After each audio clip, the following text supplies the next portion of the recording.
Buenos días, buenas noches, buenas tardes, lo que sea, en qué momento que estén viendo este programa. Quiero darle la bienvenida a esta entrevista. Creo que se llama Rap Entrevista.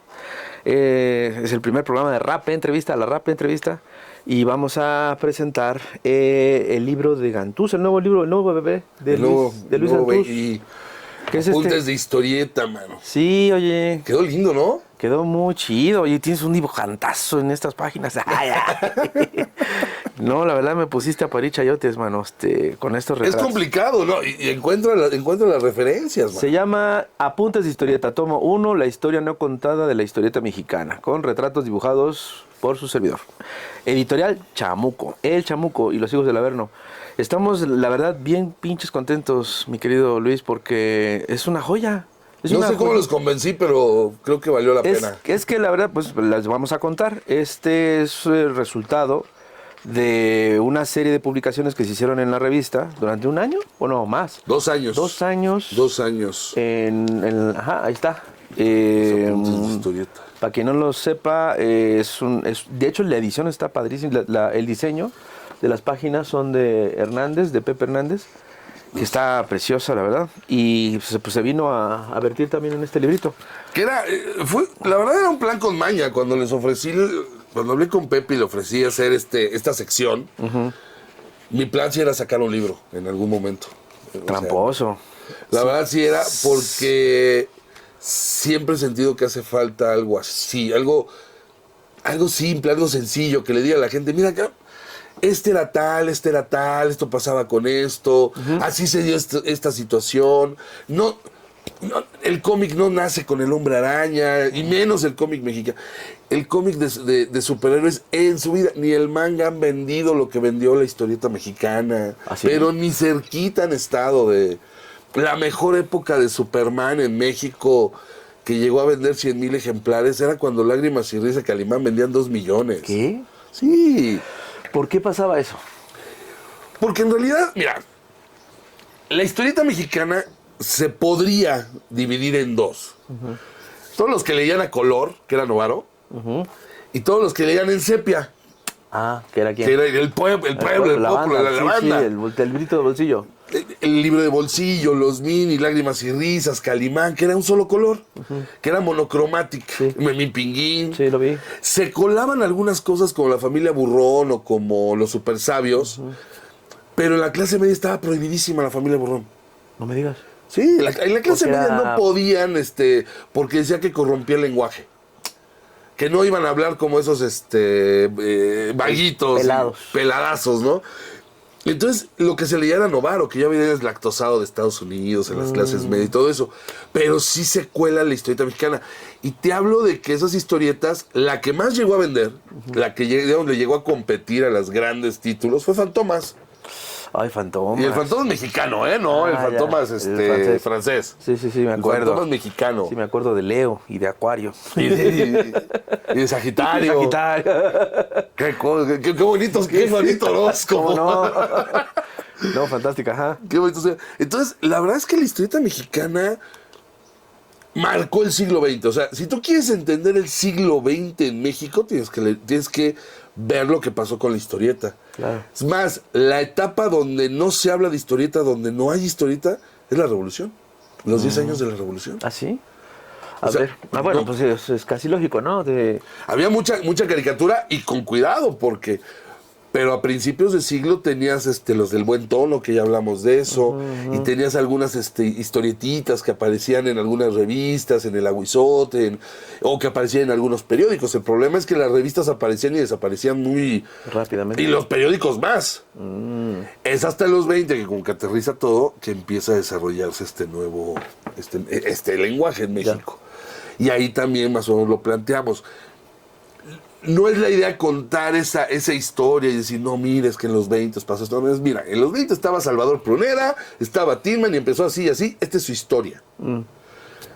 La historia de cada uno. Y después decir, estaba el concurso del Universal. Pero en una época donde la información está así todo el tiempo, sí, lo que necesitas es ser muy concreto para que la gente se le quede. Y esas eran las ideas de los apuntes. hacer pequeños apuntes para que la gente dijera, Salvador Pruneda, eso lo leí, era un cuate que dibujaba. No necesitamos que se vuelvan eruditos. No. Nada más necesitamos que sepan son quién bocadillos. es Salvador Pruneda. Son apuntes. ¿Quién era Hugo Tillman y Mamerto cuando el primer gran personaje que se volvió de mercadotecnia? Porque que sacaban, mi abuela tenía un pañuelito bordado con Mamerto, que había muñequitos de Mamerto, que había cositas que hacía la gente, porque era el pueblo, entonces agarraba y utilizaba el personaje y lo vendía.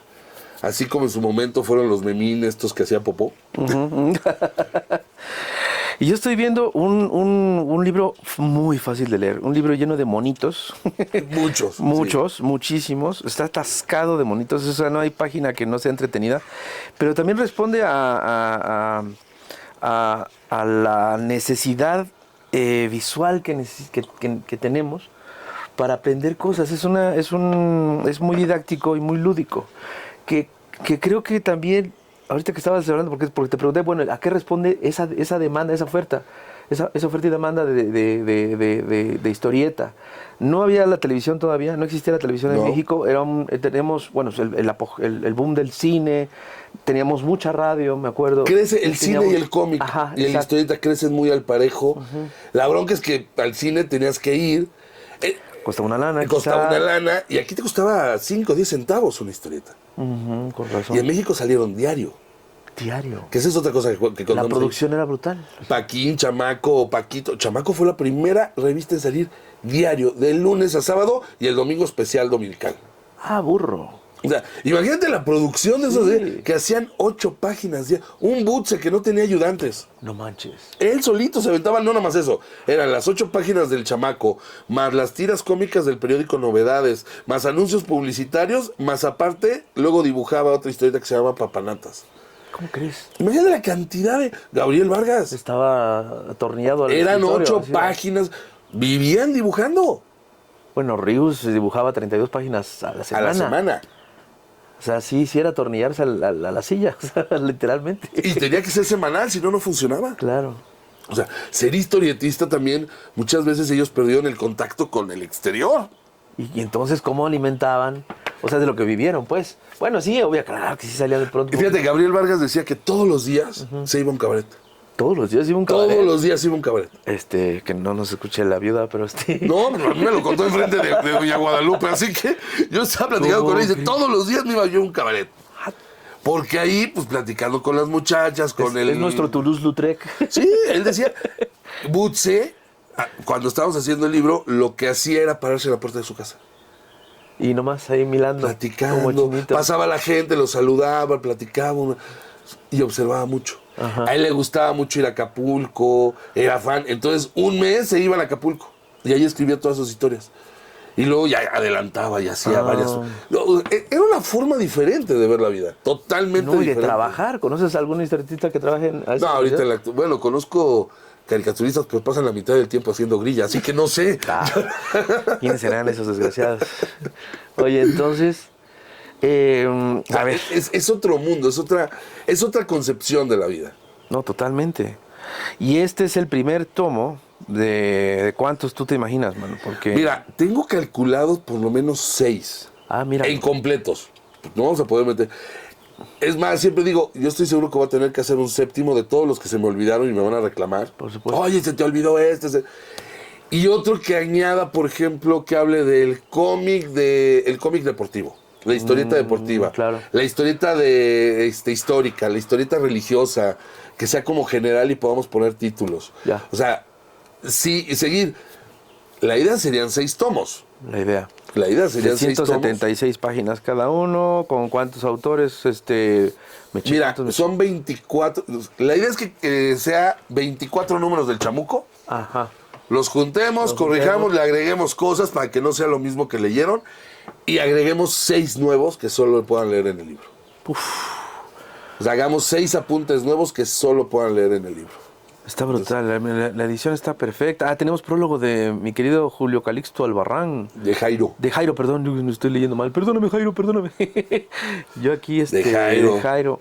Está fantástico, mano. Lo que a mí me encanta es el diseño, el papel, el contenido. Aparte me recuerda la infancia, o sea, de repente veo cosas que yo veía en los periódicos cuando estaba yo muy chamaco. Óyeme, ¿qué vas a hacer con este libro? ¿Vas a presentarlo? ¿Vamos a presentarlo? Lo vamos a presentar. Parece ser que en el aniversario del Chamuco lo presentamos. Sí. El 15 de abril, 15 de abril, en la Feria Internacional del Libro de la Alameda, Órale. del Buen Taibo, vamos a tener una presentación a las 6 de la tarde. A donde nos inviten a ir a ferias del libro y universidades, donde se pueda, vamos a ir. La idea es que darlo a conocer.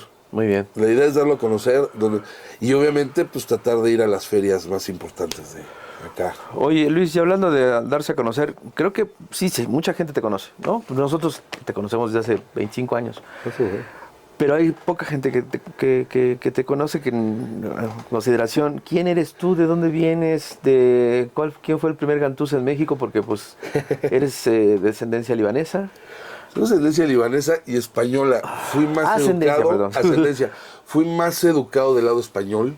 ¿Ah, sí? Sí, mis papás se separaron cuando yo tenía 9 años, entonces nos fuimos a vivir con mis abuelos. ¿Ah, sí? Estuvimos viviendo, ¿Dónde? Aquí en San Pedro de los Pinos. Estuvimos viviendo, yo viví 17 años. Y luego ya me fui a vivir solo 10 años. Y luego me casé, ya llevo 2 años de casado y así va mi vida. Así divido mi vida.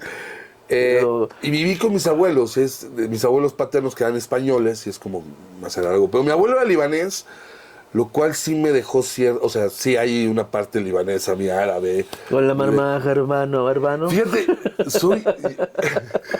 mi abuelo, la vez que se lo dije casi me mata, pero yo decía que pues yo soy árabe y mi abuelo, o sea, árabe y gallego. Ajá. Entonces soy muy bueno para crear cosas que dejen dinero, pero muy pendejo para manejarlo.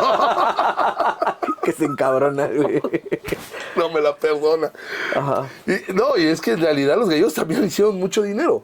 Entonces, sí hago cosas que generan dinero. Okay. O sea, empecé en este negocio organizando eventos.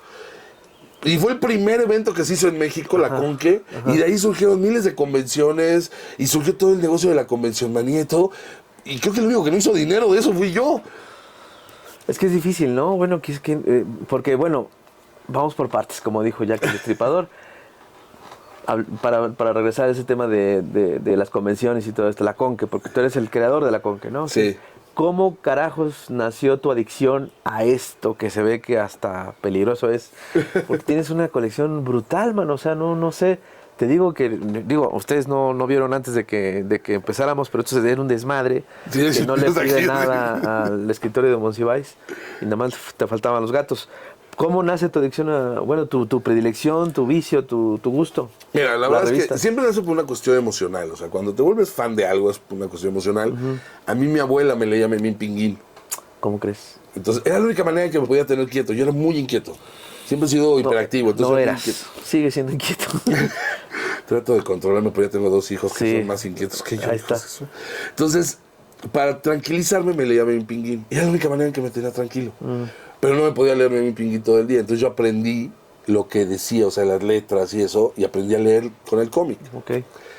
Pero pues, se vuelve una afición de niño como la tenemos miles de niños. Claro. Es cuando leo a Rius. Espérate. ¿Neta? ¿No leíste algo antes, aparte de Memín Pinguín? O sea, ¿qué llegaba a tu casa? ¿Qué comprabas? ¿Tú comprabas? No, hombre, es que a mi casa llegaba... A ver, llegó Memín Pinguín. Ajá. Yo tenía 4 años. Ok. Aprendo a leer con Memín. Y entonces cada domingo mi papá nos compraba historietas. Porque además era una época en que era común comprarle historietas a los niños. Ajá.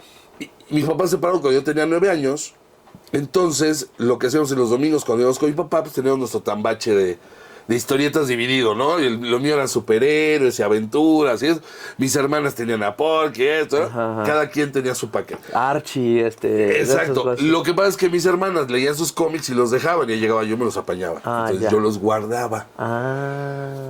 Y mi abuela tenía muchísimos cómics de mis tíos. ¿Ah, sí? Los guardó. ¿Qué cómics eran? Eran muchos de aventura, sobre todo el Llanero Solitario, Ajá. Red Rider, muchísimos, obviamente, Memín, era lo único que se leía, muchos de Vidas Ejemplares, muchos de Tom y Jerry, Walt Disney, pero teníamos una biblioteca. Ajá.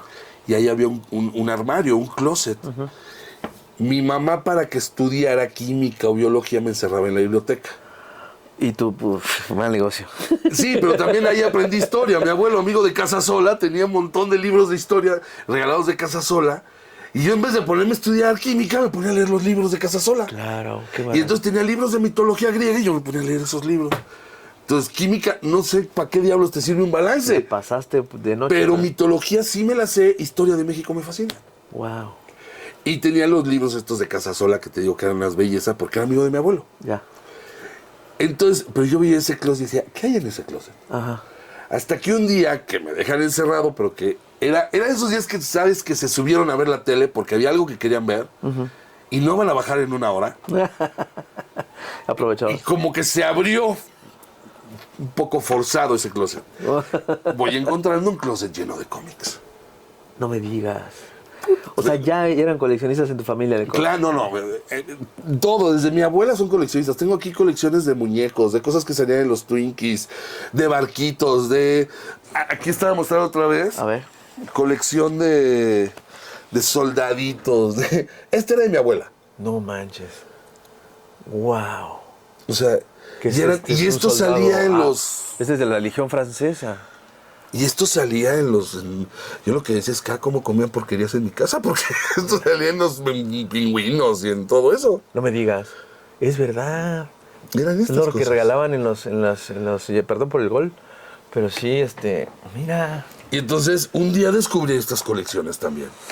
Y todo eso, pues yo fui como que el nieto, el que veía todos álbums de todo tipo. Tengo por ahí álbums de 1928, de Nestlé, de la historia de México y del mundo. La vida. O sea, todo eso viene desde mi abuela. Y mi mamá nos compraba álbums de estampas. Porque aparte, ella decía que era la mejor manera en que aprendíamos. Ya. O sea, me acuerdo uno que traía un panda, que era de pura naturaleza, y ahí aprendí que eran monocotiledones, dicotiledones. O sea, ahí aprendías. Y eso pasaba en mi familia todo el tiempo. Órale. Entonces, cuando descubro este closet, pues, ¿qué te cuento? Lo cerré, pero hasta que un día mi abuela vio que estaba como golpeado en el closet. Y siempre fue un mueble que se le cayó encima. Esa fue la versión con la que mi abuela se murió y que espero que con ella. Pero todos esos cómics acabaron aquí. Ya. Todos esos cómics acabaron aquí, al punto de que cuando yo pongo la exposición en el Centro Cultural de España, del Pepín al webcómic,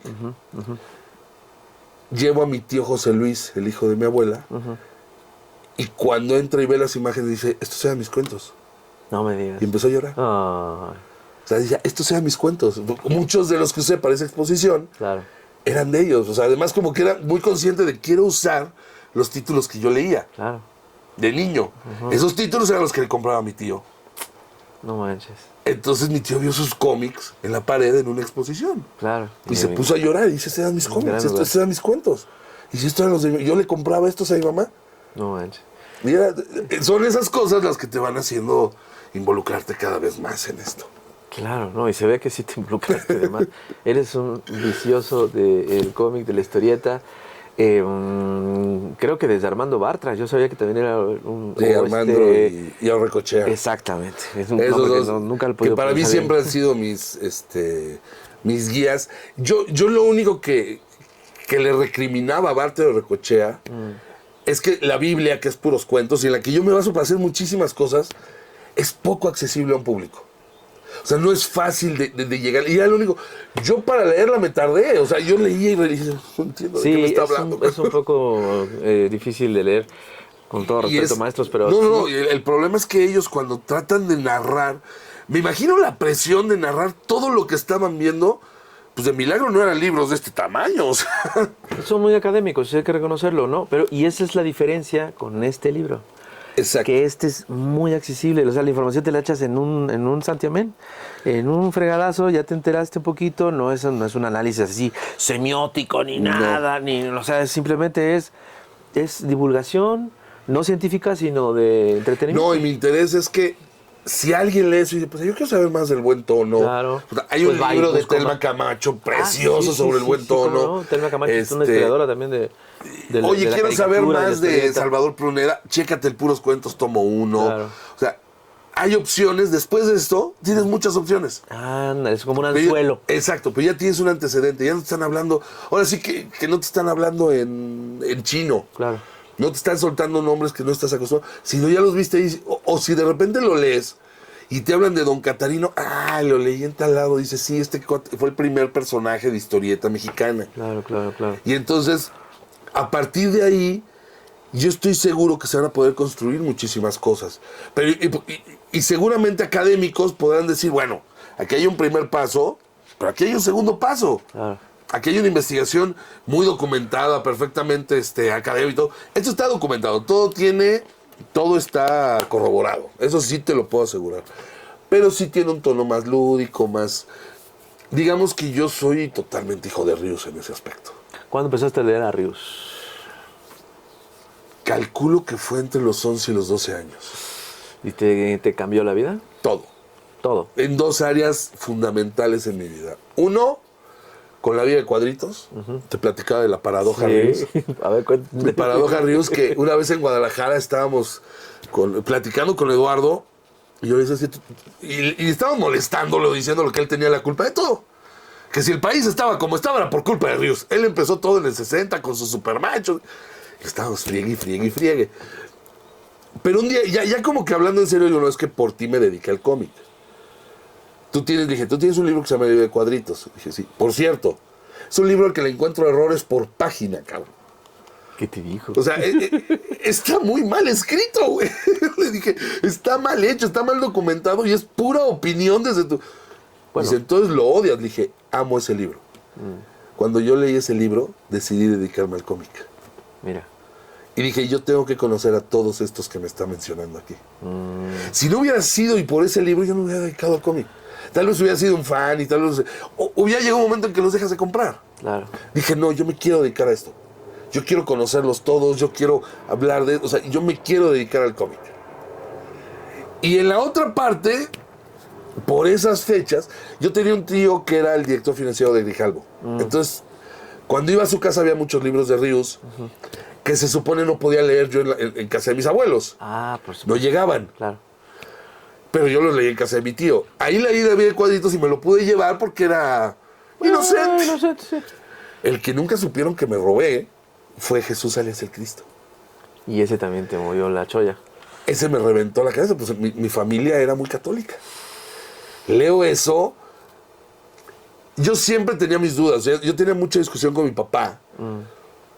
Porque íbamos a la iglesia de Santa Mónica y me acuerdo de un Cristo enorme de madera, con la cara sangrando, la corona de espinas, las llagas, o sea, las heridas en el cuerpo, y un cabrón enfrente diciendo que era mi culpa, que yo lo había hecho.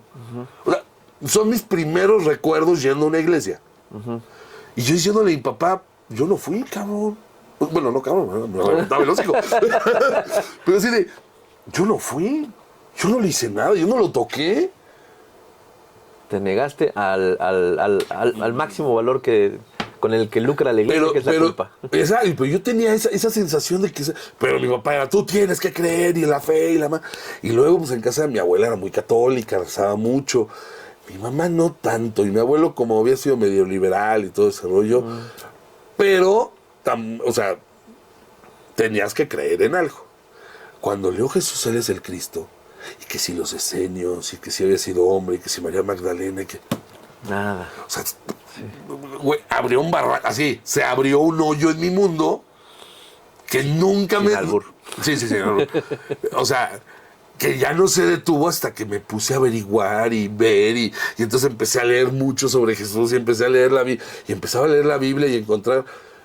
Y empecé a leer el Viejo Testamento y dije, esto está mejor que una porno, hijo. O sea, Sí, de hecho, sí, tiene muchas escenas medio entonces las hijas se pusieron borracho al padre y canijo. Sí, mira. Entonces, ahí empieza también. Y ese fue Ríos. Ese fue totalmente Ríos.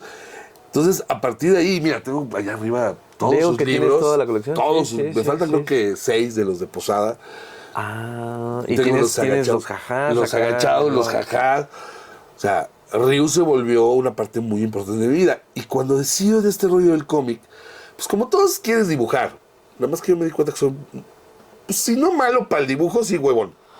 Sí, no, pero me acuerdo que en un curso que di, sí fuiste de los más aventajados. Sí. En cuestión de ideas. O sea, sí, carajo, estás empapado, estás permeado, entiendes la mecánica, pero pues sí, dibujar es otro Entonces, pedo. y hay que pasar mucho tiempo. Y yo no era para estar en un vestidor, en un escritorio, 16 horas al Eres día. muy inquieto para eso. Entonces, es cuando decido divulgar. Y empiezo pero todavía para mí la idea era, ¿por qué no hacer una convención, no? O sea, un evento y así es grande y la gente lo conoce. Y poco a poco fue cambiando, me daban muchas ganas de escribir, pero me sentía capacitado hasta que empecé a hacerlo. ¿Tú qué estudiaste? En comunicación. Comunicación, trunca. Porque empezaste a hacer business y a divulgar. Me aburría espantoso en las clases. Las clases. O sea, yo tenía muchos problemas con mis maestros porque yo iba a las clases en la universidad de comunicación y todo eso, y lo que oía, sobre todo cuando oía de cuestiones políticas o de comunicación política, iba yo en la UNAM y decía, eso es una pendejada. Eso ya no funciona así. Sí, exacto. Y luego te hablaban de publicidad y tampoco funciona así. Entonces, para mí, muchas de las cosas que nos estaban diciendo, yo que estaba todos los días ya viviéndolo, pues yo empecé la Conca a los 20 años. O sea, yo estaba en la escuela y lo que me estaban diciendo, dije, esto no funciona así. El mundo real no funciona como lo estás diciendo. Y entonces me enojaba y siempre he sido muy confrontador. O sea, siempre he sido muy echado para adelante. No me ocasiona muy buenas cosas, pero sí confrontaba a mis maestros todo el tiempo. Decía, eso no es cierto. Es que eso no es cierto. Me acuerdo de un maestro de historia que me dijo, es que en México hemos tenido paz social hasta el 94 que llegó el STLN. Y dije, ay, no mames. O sea, dije, pues ¿en qué país vivió, cabrón? Exacto. ¿Cuál paz social? Dije, hemos tenido Tlatelolco, hemos tenido matanzas de médicos, de estudiantes, de todo tipo. Y en cada sexenio hay una, ¿eh? Oye, ¿el cómic se ha involucrado en esos momentos históricos de lo que tú has leído? En México no tanto. Obviamente Bueno, el cómic político. Ajá. O sea, cuando llega Ríos y saca a los supermachos, es que la figura de Ríos es muy... Es contundente, ¿no? Es demasiado fuerte. Sí. O sea, porque estás hablando del cuate que cambió la historieta en México. En algunos casos no para bien. Porque despreció toda la historieta que no fuera divulgadora, política, social. Y creo que tampoco se valía. Había cosas muy buenas, muy interesantes, muy de entretenimiento, como hay en todo el mundo acá. Claro. Y creo que ese rollo hizo que también hubiera una generación que pensara que la historieta por entretener no se debe de hacer, debe ser historieta social. Hay de todo. Habría que discutirlo, pero de que su influencia fue contundente y brutal, sí. Sí, o sea, no... Creo que son varias generaciones las que cambiaron a partir de... Y no es sencillo encontrar una figura así en muchas partes del mundo, ¿eh? Oye, Luis, para ir cerrando, ¿dónde vamos a poder encontrar este libro? Pues de historietas se va a poder encontrar en todas las librerías. Ajá. Estamos negociando con la de los bullitos para que también ahí entre. En el chamuco.com.mx también. El chamuco.com. Y fíjate que yo creo que esa es una de las opciones más viables porque yo me he vuelto reflojo y ya todo lo pido a... ¿Verdad? Ya todo lo pido para que llegue a mi casa.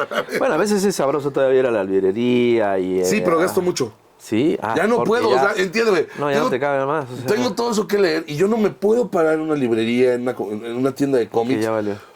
Porque salgo con 6 o 7 libros, cabrón. Y 6 o 7 libros que están acumulados, porque esto es lo que tengo aquí, lo que ves en el escritorio es lo que tengo de cómic. Pero en mi casa tengo mis libros. Sí.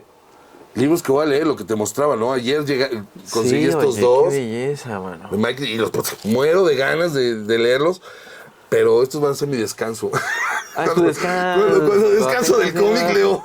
Lees novelita. Leo novelita policíaca que me gusta mucho. Oye, Luis, pues la verdad estamos fascinados, estamos muy contentos en el Chamuco por tener esta colección. Es que bueno, pues el primer tomo de esta colección. Sí. De tenerte en nuestras páginas. Yo soy muy feliz, sobre todo porque llevo muchos años de conocerlos. Y mal que bien estar en la revista que creó Ríos es importante para mí. No, pues sí, también importante para nosotros, porque sí, la amistad, la profesión, el gusto por los cómics, por la historieta, es compartidísima, lo sabes, y pues te agradecemos un montón que nos abras tu espacio, tu estudio. Por favor. Que no sea la última vez, porque pues vas a seguir trabajando. Y vamos a seguir haciendo cosas. No se van a librar tan fácil. No, eso le dije a Pepe que... Me temo que no. que aunque quiera. No importa, la verdad. Y ojalá que sigamos platicando, porque tienes una colección increíble de un montón de cosas, y creo que vale la pena que la gente se entere de estas joyitas, mano, porque es como un museo esto, es como una biblioteca, es un acervo. Y ojalá que lo compartas, manos, ¿no? Que volvamos y platiquemos más, porque tienes una colección tremenda, gigante, o sea, no tenía idea. Bueno, sí, una vez te visité hace 10 años y vi, pues, pero tienes más, mano. Entonces, y sigue creciendo. Es como para ver, sé que tienes originales, sé que tienes unas verdaderas joyas en este lugar. Así que, mi querido Luis. Un día repasamos algunas cositas. Podemos empezar desde el siglo pasado. Me encantaría, sí, deberíamos de planear algo, porque creo que sí tienes mucho que divulgar. Y creo que es indispensable, porque a la gente se le olvida eso. Si olvidamos nuestra historia, sobre todo nuestra cultura popular. Exactamente. El cine, la historieta, la televisión, los periódicos, todo lo que el pueblo tenía en las manos, lo que lo hacía ser mexicano. Si perdemos eso, vamos a perder la noción de dónde estamos parados. ¿Dónde te puede encontrar la gente? ¿En tus redes? ¿Tienes algún Twitter, espacio donde hables de esto? O... Sí, claro, en redes me pueden encontrar en Twitter, en @GantuzLuis, que antes hablaba de política, cada vez hablo menos porque ya está demasiado. y menos ahora, vienen tiempos divertidos, entonces mejor vamos a hablar más de historieta. En Instagram, donde subo fotos de historieta. En Facebook estoy como Luis Gantuz. Tengo una página de fans. Y tengo un canal de YouTube que se llama Apuntes Chamánicos, donde cada lunes a las 7 de la noche hablo de historieta. Muy bien, ok. Y hablamos de diversos temas y cotorreamos y contesto preguntas y todo lo que... Pues ahí se ve un poquito más de lo que hay aquí. Pues hay que seguirte. Señoras y señores, pues ya saben, Luis Gantuz. Y pues ya sabe, lleves el libro porque está buenísimo. 229 pesos en todas las librerías. Muy bien. Pues Luis, carnalito, cuídense mucho. Gracias, y nos vemos pronto. Ustedes también cuídense mucho y nos vemos a la próxima, ya lo sabe. Aquí nos vemos. Chau.